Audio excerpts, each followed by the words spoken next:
Assalamualaikum warahmatullahi wabarakatuh. Balik lagi di alur cerita buku harian seorang istri untuk episode malam ini 29 April 2022 hanya di SCTP 1 untuk semua. Di episode selanjutnya di sini anak buahnya Panopal juga dia memoto si Wilson alias si Kevin yang sudah terkapar. Di sini anak buah yang suruh mencampuri kacang ke makanannya si Kevin juga dia ngomong, sekarang apa yang harus kita lakukan?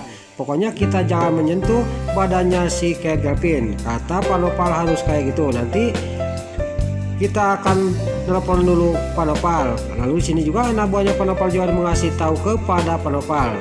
Lalu sini terlihat Panopal juga sangat senang karena kerja anak buahnya sangat baik, dan si Wilson juga sini alias si Kevin sudah terkapar pingsan karena dia alergi kacang. Lalu gak lama kemudian Panopal juga dikasih fotonya si Wilson alias si Kevin yang sudah terkapar pingsan gara-gara alergi kacang karena dicampurkan ke makannya si Wilson sama anak buahnya Panopal. Lalu di sisi lain terlihat Tante Merlin yang ada di panti asuhan, dia siap-siap untuk dinner sama Balia. Tiba-tiba datanglah Pak Fajar. Lalu Pak Fajar juga dia ngomong kepada Tante Merlin. Di sini Tante Merlin juga sangat kaget karena lagi-lagi lihat dia tidak jadi dinner sama dirinya. Lalu di sini terlihat Pak Fajar juga alasan kepada Tante Merlin, tapi Tante Merlin tidak percaya. Itu tidak mungkin kalau kamu sibuk, kata Tante Merlin. Terjadilah di sini cekcok antara Pak Fajar sama Tante Merlin. Pas dia lagi cekcok, dia mendengar suara yang memainkan piano. Lalu Pak Fajar juga langsung mendorong kursi rodanya Tante Merlin untuk menuju ke di mana piano itu bersembunyi. Tiba-tiba dia ketemu sama anak panti asuhan dan Pak Fajar juga nanya kepada anak itu. Lalu anak itu juga dia ngomong kepada Pak Fajar, itu ada apaan tuh yang lagi memain piano, kata anak panti asuhan ini. Singkat cerita di sini Pak Fajar juga dia langsung sama Tante Merlin juga menuju ke tempat itu, dan dilihat di sisi lain di sini Dewa sama Nana juga sampailah ke panti asuhan. Lalu di sini Nana juga ngomong sama Dewa, kita harus langsung masuk ke dalam, Pak Anton sudah ada di dalam, kata Dewa kepada Nana. Pas dia mau masuk, tiba-tiba para buana Silvia sama si Brokokroni datang, dan para buana juga ngomong kepada Nana. Lagi-lagi para buana juga ngomong menyakitkan hatinya Nana. Di sini juga Nana juga ngomong kepada para buana, ini juga kan acaranya syukuran suami saya Dewa, kata Nana kepada para buana. Lalu Dewa juga sangat marah kepada para buana. Udah nak, jangan didengerin, kita langsung masuk aja, kata Dewa kepada Nana. Singkat cerita Dewa juga sama Nana juga dia langsung masuk ke dalam untuk menemui Pak Antohun. Lalu si para buana juga sama si Livia dan si Brokokroni juga mengikuti Dewa masuk ke dalam. Pas mereka sudah pada masuk, nggak lama kemudian di sini Balia sama Bu Saras juga sampai ke tempat itu. Balia tidak sadar bahwa acaranya dia itu syukuran disatuin sama Dewa. Karena itu rencananya para buana sama Bu Saras untuk menyatukan dia sama Dewa. Di sini juga mereka juga langsung masuk ke dalam. Tapi pas masuk dia melihat ada Pak Fajar lagi ngobrol sama Pak Antohun. Lalu gak lama kemudian Dewa sama Nana juga sampailah ke depannya Pak Antohun dan lagi ngobrol sama Pak Fajar dan Tante Merlin. Disusul lagi gak lama kemudian para buana Silvia sama si Brokokroni. Lalu di sini juga terlihat para buana juga dia ngomong kepada Pak Fajar, kenapa kamu di sini Fajar? Kamu kan tidak diundang, kata para buana kepada Pak Fajar. Di sini juga Nana juga langsung ngomong kepada Bu Para, nggak apa-apa makan Pak Fajar itu kan masih keluarga buana, kata Nana kepada Pak Fajar. Di sini juga Pak Fajar juga sangat kaget karena dia mendengar bahwa ini adalah acaranya Koko syukuran karena selamat dari jatuh pesawat sama Dewa. Lalu di sini juga Balia juga sangat kaget karena acara itu dia juga tidak tahu bahwa acara itu disatuin sama Dewa.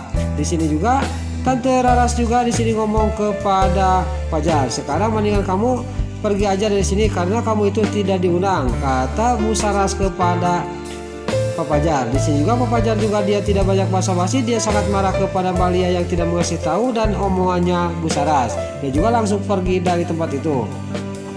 Lalu Nana juga dia ngomong kepada Balia, kamu harus kejar Kak Fajar, karena Kak Fajar itu dia rela dia membubarkan event yang waktu di hutan itu masalah gambar kaos monyet itu dia rela membubarkannya, kata Nana kepada Malia. Lalu sini Pak Antohur juga nanya kepada Nana, dan di sini Nana juga dia menjelaskan semuanya tentang hubungan mereka.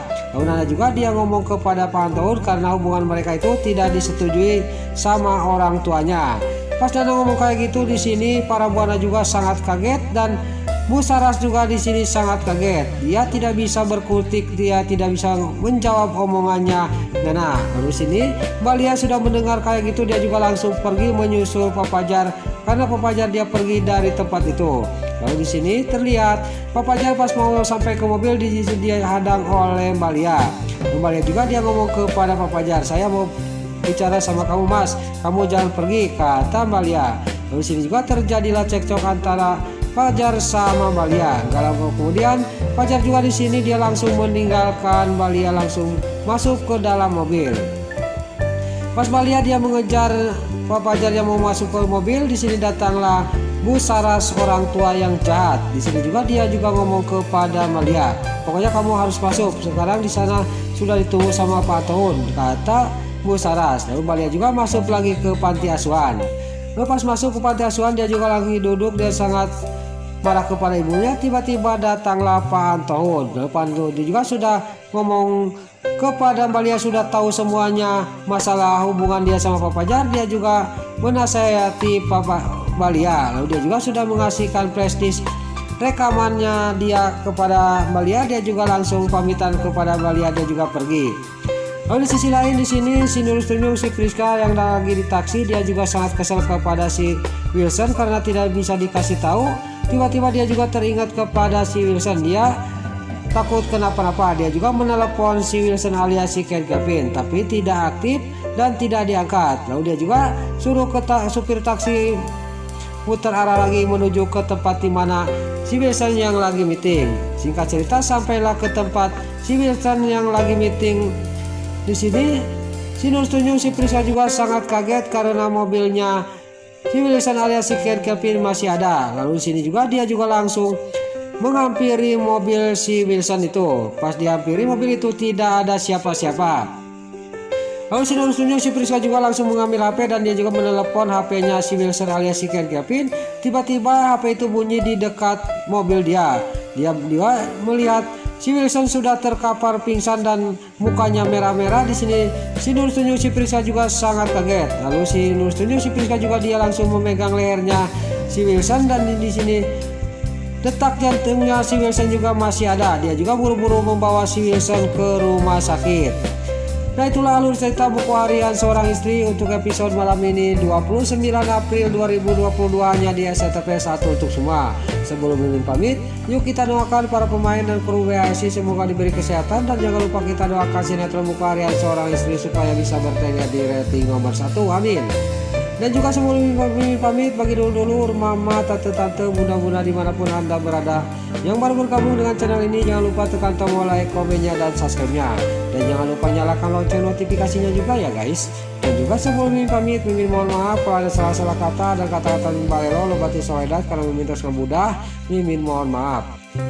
Sekarang Mimin pamit. Wassalamualaikum warahmatullahi wabarakatuh. Salam sehat selalu dimanapun Anda berada. Selamat menunaikan ibadah puasa. Semoga amal ibadah puasa kita diterima oleh Allah Subhanahu wa Ta'ala. Amin ya Allah ya Rabbal Alamin. Terima kasih.